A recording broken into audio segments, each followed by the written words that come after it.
Majority എനിക്ക് തോന്നുന്നു care giving തന്നെയാണ് ഇവിടെ ഏറ്റവും കൂടുതൽ ആൾക്കാർ ജോലി ചെയ്യുന്നത്. ഞങ്ങൾ കൂടുതലും ആൾക്കാരും മെജോറിറ്റി ആൾക്കാരും ലീവ് ഇൻ ജോബ് ചെയ്യുന്നവരാണ്. എംപ്ലോയർമാരുടെ ഒപ്പം താമസിച്ചുകൊണ്ട് വീടിന്റെ ഉള്ളിൽ ജോലി ചെയ്യുന്ന ആൾക്കാരാണ്. അപ്പോൾ എല്ലാ വീടുകൾക്കും സേഫ്റ്റി റൂമുകളില്ല. ഇപ്പൊ ഏറ്റവും അടുത്ത വർഷങ്ങളിലൊക്കെ പണിയുന്ന എല്ലാ ബിൽഡിങ്ങുകൾക്കും സേഫ്റ്റി റൂം വേണമെന്ന് നിർബന്ധമായ നിയമമുണ്ട്. അപ്പൊ അങ്ങനെയുള്ള പുതിയ കെട്ടിടങ്ങൾക്കൊക്കെ വീടുകൾക്കുള്ളിൽ തന്നെ ഒരു ബെഡ്റൂം തന്നെ സേഫ്റ്റി റൂമായിട്ട് പണിതിട്ടുണ്ടാകും.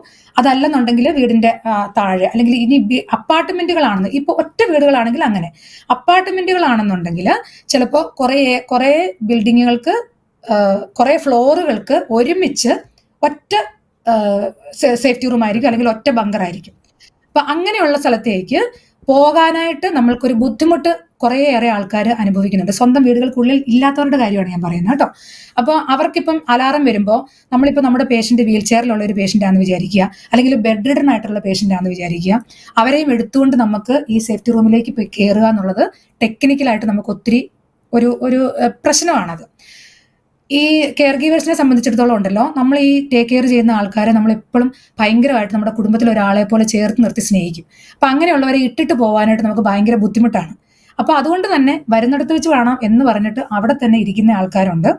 ഇനി ജീവനിൽ കൊതിയുള്ളത് കൊണ്ടും നാട്ടിലെ കുടുംബത്തെ ഓർക്കുമ്പോഴും നമ്മുടെ കുഞ്ഞുങ്ങളെ ഓർക്കുമ്പോഴും ഒക്കെ ജീവിക്കണമെന്ന് ആഗ്രഹമുള്ളത് കൊണ്ടും അങ്ങനെ പോകണം, ആ പേഷ്യന്റിനെ ഒറ്റയ്ക്ക് ആക്കിയിട്ട് താഴേക്ക് പോകണം അല്ലെങ്കിൽ ബങ്കറിലേക്ക് പോകണമെന്ന് ആഗ്രഹിക്കുന്ന ചില ആൾക്കാർക്ക് ഫാമിലികൾ അനുവാദം കൊടുക്കാത്ത സിറ്റുവേഷൻസ് ഉണ്ട്. ഈ രണ്ട് സിറ്റുവേഷൻ ഇവിടെ നമ്മൾ ഫേസ് ചെയ്യുന്ന ഒരു പ്രോബ്ലം ആണ്. അപ്പൊ അതിന് നിയമപരമായിട്ട് നമുക്ക് എന്താണ് ചെയ്യാൻ പറ്റുന്നത്, എങ്ങനെയാണ് നമുക്ക് അതിനൊരു ഡിസിഷൻ എടുക്കാൻ പറ്റുന്നതെന്നൊക്കെ നമ്മൾ അതിന് വേണ്ട അതോറിറ്റീനെയൊക്കെ നമ്മൾ സമീപിച്ചിട്ടുണ്ട്, മെയിലുകളൊക്കെ അയക്കുന്നുണ്ട് നമ്മുടെ പ്രശ്നങ്ങൾ. കാരണം ഇതുവരെയും ഞാൻ പറഞ്ഞില്ല, ഈ ഒക്ടോബർ 7-ാം തീയതി തൊട്ട് ഇതുവരെയുള്ള സമയത്ത് പോലും നമ്മൾ ഇത്രയും കാര്യമായിട്ട് ചിന്തിച്ചിട്ടില്ല. ഈ കുറച്ച് ദിവസങ്ങളിലാണ് ഇതിനെക്കുറിച്ച് നമ്മൾ കൂടുതലായിട്ട് ചിന്തിച്ചു തുടങ്ങിയത്. കാരണം കൂടുതലായിട്ട് നമുക്ക് അറ്റാക്ക് വരുന്നത് കൊണ്ടും അറ്റാക്കിന്റെ ആ ഒരു എന്താ പറയുക ശക്തി കൂടിയത് കൊണ്ടും നമുക്കത് കൂടുതലായിട്ട് ചിന്തിക്കേണ്ടിയിരിക്കുന്നു. എപ്പോൾ വേണമെങ്കിലും എന്ത് വേണമെങ്കിലും സംഭവിക്കാം, എവിടെ വേണമെങ്കിലും പതിക്കാം എന്നൊരു സിറ്റുവേഷൻ ആയതുകൊണ്ട്. അപ്പൊ ഇങ്ങനെ ഒരു ബുദ്ധിമുട്ട് ഞങ്ങൾ ഇവിടെ നേരിടുന്നുണ്ട്. അപ്പൊ നമ്മൾ അതിന് വേണ്ട അതോറിറ്റീനെ സമീപിച്ചിട്ടുണ്ട്. ഇതാണ് നിലവിലത്തെ ഒരു സിറ്റുവേഷൻ. പിന്നെ ലീവ് ഔട്ട് ജോബ് ചെയ്യുന്നവരുണ്ട്. എംപ്ലോയർമാരുടെ അടുത്ത് പോയി വന്ന് നമ്മുടെ പുറത്ത് അപ്പാർട്ട്മെന്റുകളിൽ താമസിച്ചുകൊണ്ട് എംപ്ലോയർമാരുടെ അടുത്ത് പോയി ജോലി ചെയ്ത് വൈകുന്നേരം തിരിച്ച് അപ്പാർട്ട്മെന്റിലേക്ക് തിരിച്ചു വരുന്ന ആൾക്കാരുണ്ട്. അങ്ങനെയുള്ള ആൾക്കാർക്ക് ട്രാൻസ്പോർട്ടേഷൻ ഒരു വലിയ പ്രോബ്ലം ആയിട്ട് വന്നിട്ടുണ്ട്. കാരണം ട്രാൻസ്പോർട്ടേഷൻ ഇതുവരെ ഉണ്ടായിരുന്ന ആ ഒരു സ്ഥിതിയിൽ നിന്ന് ഇത്തിരി ഒരു വ്യത്യാസമുണ്ട്. ബസ്സുകളൊക്കെ കുറവാണ്. അപ്പൊ ടാക്സി പിടിച്ചൊക്കെ പോയി വരേണ്ട ഒരു ബുദ്ധിമുട്ടുകൾ ലീവ് ഔട്ട് ജോബ് ചെയ്യുന്നവർ അനുഭവിക്കുന്നുണ്ട്. പിന്നെ എന്താണ്, നമുക്ക് അല്ലാതെയുള്ള ജീവിത സാഹചര്യങ്ങൾ വെച്ച് നോക്കുമ്പോൾ ഭക്ഷണത്തിനോ വെള്ളത്തിനോ അങ്ങനെയൊന്നും നമുക്ക് ഒരു ബുദ്ധിമുട്ടും ഇല്ല. കാരണം ഓൾറെഡി നമുക്ക് നേരത്തെ അവശ്യവസ്തുക്കൾ വിൽക്കുന്ന സ്റ്റോറുകളും അല്ലെങ്കിൽ അങ്ങനെയുള്ള വാഹനങ്ങളൊക്കെ അതൊക്കെ ഓപ്പൺ ആണ്. പിന്നെ പോസ്റ്റ് ഓഫീസുകൾ, ബാങ്കുകൾ അതൊക്കെ ലിമിറ്റഡ് അവേഴ്സ് ആയിട്ട് കുറച്ചിട്ടുണ്ട്.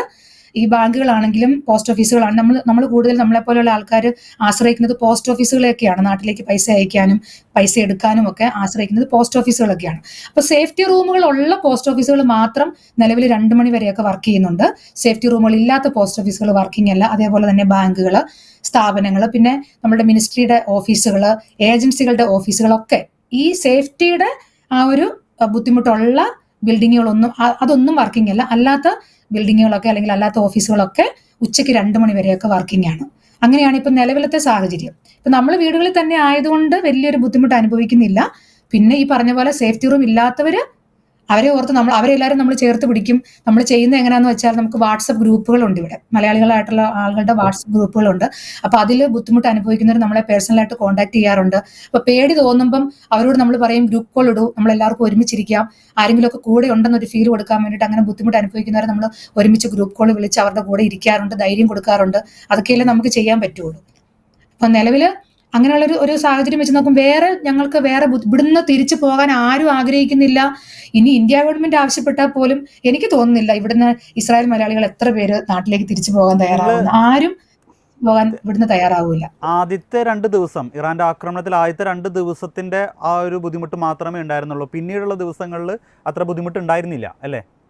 കുറച്ചുകൂടെ മെന്റലി നമ്മൾ പ്രിപ്പയർഡ് ആയി, മെന്റലി സ്ട്രോങ് ആയി എല്ലാവരും. ആദ്യത്തെ ആ ഒരു 1-2 ദിവസം ആ ഒരു ആക്രമണത്തിന്റെ ആ ഒരു ഞാൻ പറഞ്ഞല്ലോ, ആദ്യത്തെ ദിവസമൊക്കെ 300-350 മിസൈലുകളൊക്കെ ഒരുമിച്ചാണ്. നിങ്ങളൊക്കെ കണ്ടു കാണുമല്ലോ, ടെലവീവിലും ഹൈഫയും അങ്ങനെയുള്ള രണ്ടാമത്തെ ദിവസത്തെയും മൂന്നാമത്തെ ദിവസത്തെയും ഒക്കെ ടാർജറ്റ് ആയിരുന്ന ഒരു ഏരിയയിലാണ് ഞാനിപ്പോൾ ഉള്ളത്. ഹൈഫ റീജിയനിലാണ് ഞാനിപ്പോൾ ഉള്ളത്. ഹൈഫയും ഗലീലയും ടാർജറ്റ് ഇട്ടായിരുന്നു രണ്ടാമത്തെ ദിവസവും മൂന്നാമത്തെ ദിവസവും ഒക്കെ രാത്രികാലങ്ങളിലെ ആക്രമണം. അതേസമയം തന്നെ ഒരേ സമയം ഓൾ ഇസ്രായേൽ ടാർജറ്റ് ആയിട്ടുള്ള ആക്രമണങ്ങൾ ഉണ്ടായിട്ടുണ്ട്. അപ്പോൾ എന്താ പറയുക, ആദ്യത്തെ 1-2 ദിവസം എല്ലാവരും ഒന്ന് കുലുങ്ങി. അപ്പൊ ഇതുവരെയുള്ള കാര്യങ്ങൾ പോലെ അല്ലല്ലോ, ഇത് കുറച്ചുകൂടെ സീരിയസ് ആണല്ലോ എന്നൊരു പേടി എല്ലാവർക്കും ഉണ്ടായിരുന്നു. പക്ഷെ ഇപ്പം എനിക്ക് തോന്നുന്നു മൂന്നാമത്തെ ദിവസവും നാലാമത്തെ ദിവസത്തിലേക്കും ഒക്കെ എത്തിയപ്പം എല്ലാവരും കുറച്ചുകൂടെ മെന്റലി പ്രിപ്പയർഡ് ആയി.